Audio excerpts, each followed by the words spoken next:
기나긴 인류의 역사에 우주 속의 별들처럼 수많은 사람들이 있었고 그중 우리의 눈에 보일 만큼 빛났던 몇몇이 있습니다. 그 몇몇 중 지그문트 프로이트라는 심리학자가 있습니다. 그가 이런 말을 합니다. 인간은 이성적인 존재가 아니라 욕망하는 존재다. 인간이 이성에 따라 움직이는 게 아니라 자신이 가진 욕구에 따라 움직인다라는 주장입니다. 저같이 이성을 중시 여기는 사람들에게는 참 불편한 주장입니다. 하지만 일정 부분 동의하는 건 우리에게는 분명 어떠한 욕구가 있고 이 욕구가 우리를 움직이는 동력이 된다는 것입니다. 실제로 우리는 여러 욕구를 가집니다. 가장 유명한 욕구로는 식욕, 성욕, 수면욕, 배설욕이 있습니다. 이러한 욕구들은 인간이 거의 참을 수 없는 욕구라고 합니다. 그리고 이뿐만이 아니라 인간에게 또 다른 중요한 욕구가 있습니다. 먼저 인정 욕구가 있습니다. 누군가에게 칭찬을 받고 싶고 주목받고 싶어 하는 욕구입니다.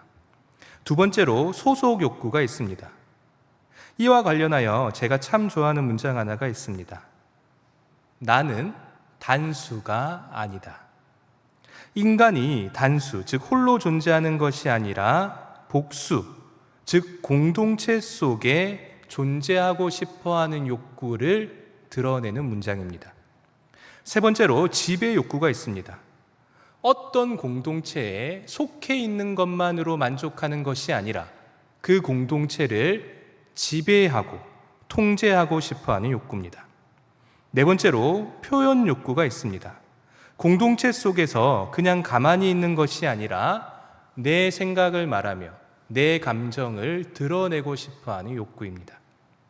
이처럼 인정 욕구, 소속 욕구, 지배 욕구, 표현 욕구, 이 네 가지 욕구는 우리 인간과 매우 밀접하며 우리에게 아주 중요한 욕구입니다. 그런데 놀랍게도 이 네 가지 욕구 전부와 연관되는 행위 하나가 있습니다. 뭘까요? 네 가지 욕구가 너무 중요한 핵심 욕구인데 이 네 가지 욕구 전부와 연결되어 있는 행위가 뭘까? 바로 그 유명한 오지랖입니다. 좀 더 고풍스럽게 표현하면 선생이 되고 싶은 욕구입니다. 짧게는 가르침이라고도 하고 조언이라고 할 수도 있습니다. 이런 건 웬만하면 참을 수가 없습니다. 왜 그런지 구체적으로 살펴보도록 하겠습니다. 여러분, 우리가 왜 자꾸 남을 가르치려 할까요? 먼저는 상대방이 모르는 걸 가르쳐서 칭찬을 받고 싶기 때문입니다. 내가 너 모르는 거 가르쳐줬으니까 나 인정해줘. 인정 욕구를 만족시키는 겁니다. 그리고 둘째로 가르침은 연장자 그룹, 즉 시니어 그룹의 존재 목적이기 때문입니다. 한 공동체가 존속하기 위해서는 공동체의 규칙과 노하우가 전수되어야만 하는데 그걸 할 수 있는 그룹이 바로 연장자 그룹, 시니어 그룹입니다. 즉 가르침은 연장자의 사회적 역할이자 의무이자 헌신입니다. 이런 의미에서 연장자들은 가르침을 통해 그 공동체에 온전히 소속되고 자신의 소속 욕구를 채우게 됩니다. 이런 의미에서 모든 가르침이 나쁜 것은 아닙니다. 요즘 많이 말하죠. 조언만 하면 꼰대라고 하는데 그게 아니라는 겁니다. 한 공동체가 존속하기 위해서는 반드시 필요한 것입니다. 또한 가르침은 상대방을 내 뜻대로 조종을 해서 나의 지배 욕구를 만족시키게 합니다. 마지막으로 가르침은 나의 생각과 감정을 드러내게 만들기에 표현 욕구 또한 만족시킵니다. 이처럼 가르침은 우리의 중요한 욕구 대부분과 연결되어 있습니다. 그래서 그런지 실제로 하버드의 한 연구에서 사람은 보통 어떤 보상이 있어야 움직이는데 금전적인 보상이 없어도 움직이는 경우를 발견합니다. 어떤 경우냐? 모두가 다 짐작하시다시피 오지랖입니다. 금전적인 보상이 없는데도 불구하고 대다수의 경우에 조언을 하지 않는 선택을 하는 게 아니라 조언을 하는 선택을 했다라고 합니다. 금전적 보상이 하나도 없는데 대부분의 사람이 조언을 하는 겁니다. 이처럼 가르침은 우리에게 참 의미 있는 행위라 할 수 있습니다. 자, 그렇다면 그리스도인인 우리는 이 가르침에 대해 어떤 생각과 태도를 가져야 할까요? 하나님의 말씀인 성경이 뭐라고 말씀하시는지 살펴보도록 하겠습니다. 우리 오늘 본문인 3장 1절을 다 같이 읽겠습니다. 3장 1절입니다. 시작. 네, 형제들아. 그리고 선생이 많이 되지 말라. 아멘. 선생은 유대 공동체로 비유하자면 랍비와 같은 존재였는데요. 초대교회 시절부터 참 중요한 직분이었고 주목받는 직분이었습니다. 이들은 일단 선지자는 아닙니다. 하나님께 받은 계시들을 공동체에 전하는 존재가 아니라는 겁니다. 그럼 이들이 무엇을 하냐? 이들은 예수님으로부터 시작된 복음을 해석하고 가르치는 일을 했습니다. 복음을 해석하고 가르치는 일을 했다. 너무 중요한 일이죠. 그래서인지 바울은 성령이 주시는 은사 중에 가르치는 은사를 상당히 높게 평가하곤 했습니다. 사실 지금의 교회도 비슷하죠. 가르치는 은사를 굉장히 높게 칩니다. 그리고 당시 사회상을 살펴봐도 선생은 높은 위치를 차지할 수밖에 없습니다. 일단 당시에는 글자를 읽을 수 있는 사람이 거의 없습니다. 소수인 겁니다. 거기에 낮은 계급이 신분 상승을 할 기회도 거의 없습니다. 그러다 보니까 글을 읽고 높은 위치에서 타인을 가르치던 선생을 대다수가 동경하는 겁니다. 그러니 기회만 되면 누구나 선생이 되고 싶어 했습니다. 다른 길로는 높이 갈 방법이 없으니까 이 선생의 길을 통해 높은 자리를 차지하려는 겁니다.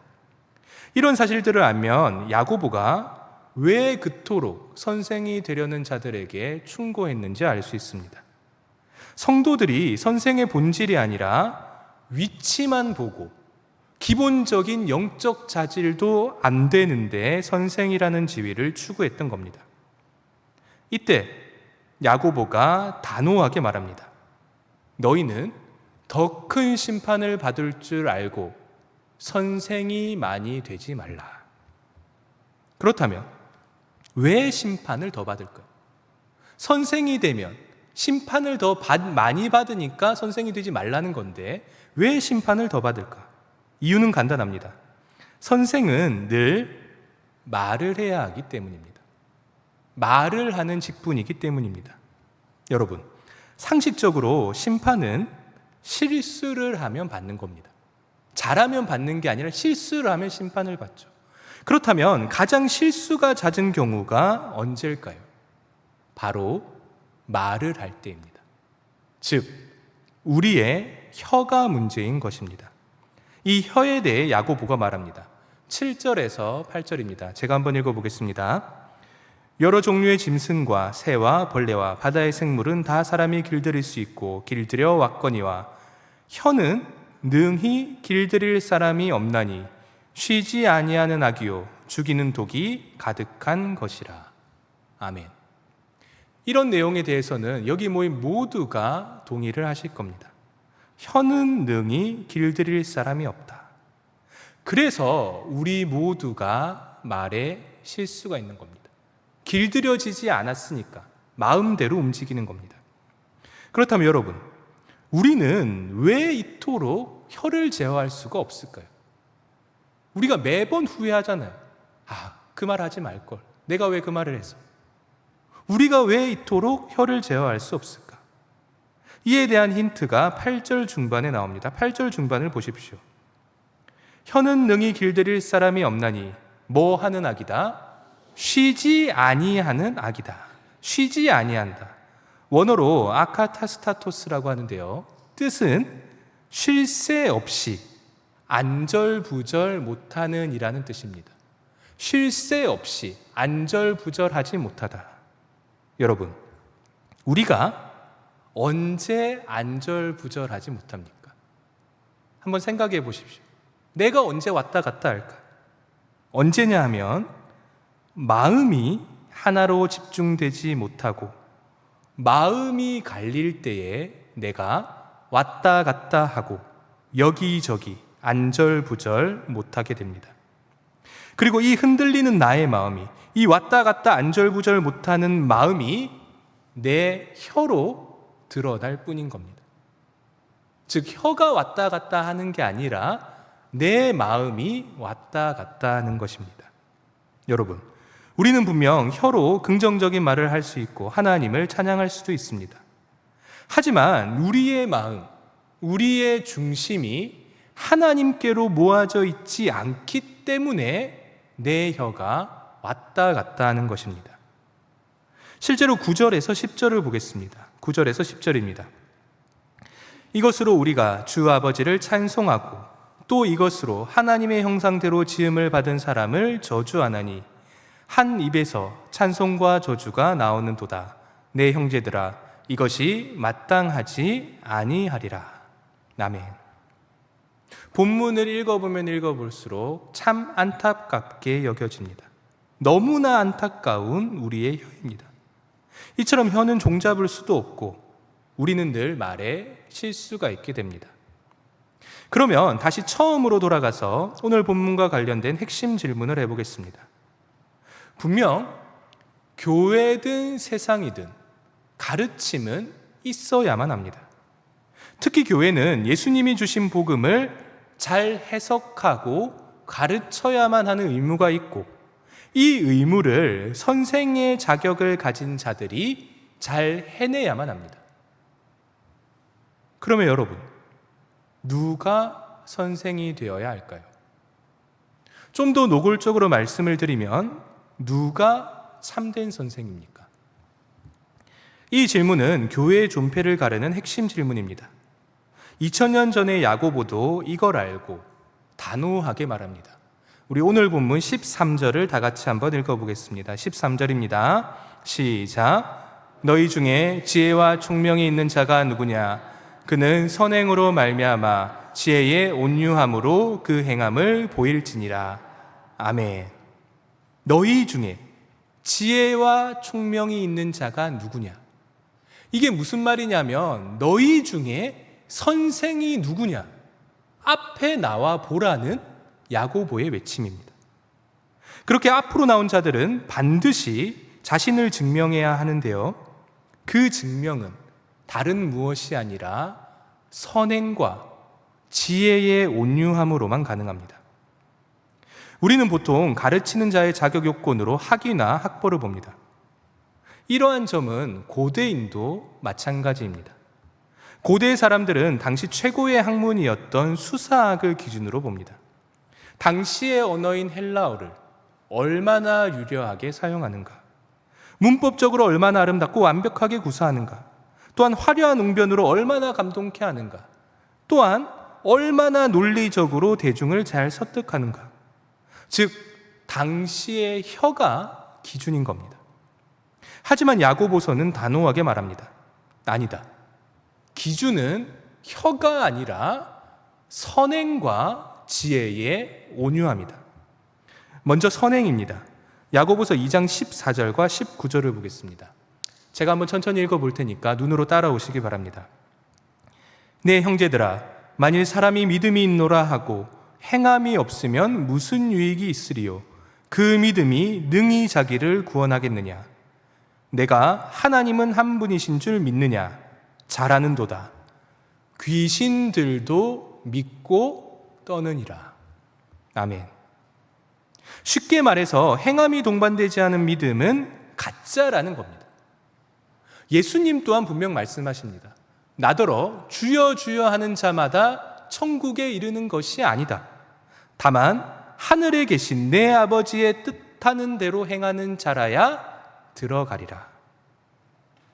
이 말씀은 행위 구원을 말하는 것이 아닙니다. 믿는 사람이라면 당연히 겉으로 드러난다는 말씀입니다. 좋은 나무는 좋은 열매를 맺고 나쁜 나무는 나쁜 열매를 맺듯이 믿음의 굳건한 뿌리를 가진 좋은 나무는 당연히 선행이라는 열매를 맺을 수밖에 없는 겁니다. 그래서 그 열매를 보고, 즉 선행을 보고 그 사람이 하나님으로부터 온 참된 선생인지를 판별하는 것입니다. 즉 말로는 분별이 불가능한 것입니다. 반드시 명심하셔야 됩니다. 참된 선생은 말로 분별할 수 없습니다. 그리고 이렇게 검증된 선생은 마음이 하나님께로 모아져 있기에 실수할 가능성이 매우 낮아지게 됩니다. 마음이 왔다 갔다 하지 않으니까, 하나님께로 모아져 있으니까 겉으로, 그 혀로 드러나지 않는 것입니다. 둘째로 지혜의 온유함입니다. 이 부분은 좀 더 직역을 하면 지혜에서 나온 겸손함입니다. 온유함으로 읽으시는 것보다 겸손함으로 읽으시는 것이 훨씬 좋습니다. 보통 지혜는 세상의 진리에 근접할수록 수준 높은 지혜로 평가받습니다. 이 세상의 진리가 무엇인가? 이 세상은 어떻게 이루어졌는가? 이 진리에 가까이 다가가면 다가갈수록 지혜의 수준은 높다라고 평가받습니다. 그렇다면 지혜의 극은 무엇일까요? 지혜의 극은 무엇인가? 당연히 이 세상의 진실을 아는 것입니다. 이 세상을 하나님께서 만드셨다. 그게 이 세상의 진실이죠. 그것을 아는 게 바로 지혜의 극입니다. 그래서 잠언은 여호와를 경외하는 것이 지식의 근본이라고 말합니다. 그러면 지혜의 끝을 가져서 여호와를 바라본다면, 내가 지혜를 지녀서, 참 지혜를 지녀서 하나님을 바라보게 된다면 우리가 어떤 태도를 가지게 될까요? 당연히 겸손할 수밖에 없습니다. 하나님을 바라볼수록 나의 자격 없음과 부족함이 보이기에 내가 어찌 무례할 수 있겠습니까? 하나님을 아는 사람은 겸손할 수밖에 없는 것입니다. 말씀을 맺겠습니다. 제가 아주 가끔 찾아뵙는 분이 있습니다. 좀 더 자주 찾아뵈야 하는데요, 바쁘다는 핑계로 찾아뵙지를 못하는 중입니다. 이분은 제가 스승이라고 생각하는 분들 중 한 분이신데요, 이분이 이런 말을 하셨습니다. 목사님, 제가 요즘 나이를 먹으면서 제일 서글픈 게 뭔지 아십니까? 제가 따를 어른들, 내가 따라야 하는 선생님들이 점점 사라지는 것입니다. 여러분, 이분이 저에게 왜 이런 말을 하셨을까요? 예전에는 힘들고 지칠 때 선생님들을 보기만 해도 힘이 나고 용기가 났습니다. 그래, 저분이 저렇게 사는데 나도 저렇게 살아야지. 내가 걸어가는 길이 틀리지 않았다. 그래, 저 길이 맞지. 힘들고 지칠 때마다 그 선생님을 볼 때마다 힘이 나는 것입니다. 그런데 세월이 지날수록 그런 분들이 사라지고 있습니다. 나이를 먹을수록 겉으로는 점점 스펙이 쌓이고 있습니다. 엄청 화려합니다. 스펙은 쌓이고 그에 비례해서 힘도 쌓이고 권력도 쌓입니다. 하지만 그 속이 비어가는 옛 스승들입니다. 사랑하는 신일의 성도 여러분, 오늘 본문에 따라 선생의 위치에 있는 분들은 최대한 온 마음을 하나님께 집중하시기 바랍니다. 내 중심이 바로 잡히지 않는 한 우리의 혀는 계속해서 악을 낼 것이고 그만큼 나의 공동체는 더 힘들어질 것입니다.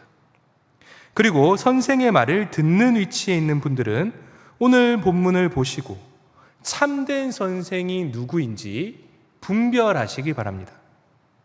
말의 유려함과 학력보다는 선행과 겸손함을 먼저 보셔야만 합니다. 선행과 겸손함이 먼저이고 그 다음에 말의 유려함과 실력인 것입니다. 왜냐하면 하나님을 아는 참된 지혜는 선행과 겸손함을 낳을 수밖에 없고 말의 유려함으로는, 그 사람이 하나님의 사람이라는 것을 검증하지 못하기 때문입니다. 제발 참된 선생이 되며 참된 선생을 분별하는 우리 모두가 되길 진심으로 소망합니다. 이제 다 같이 찬송가 212장을 함께 부르겠습니다.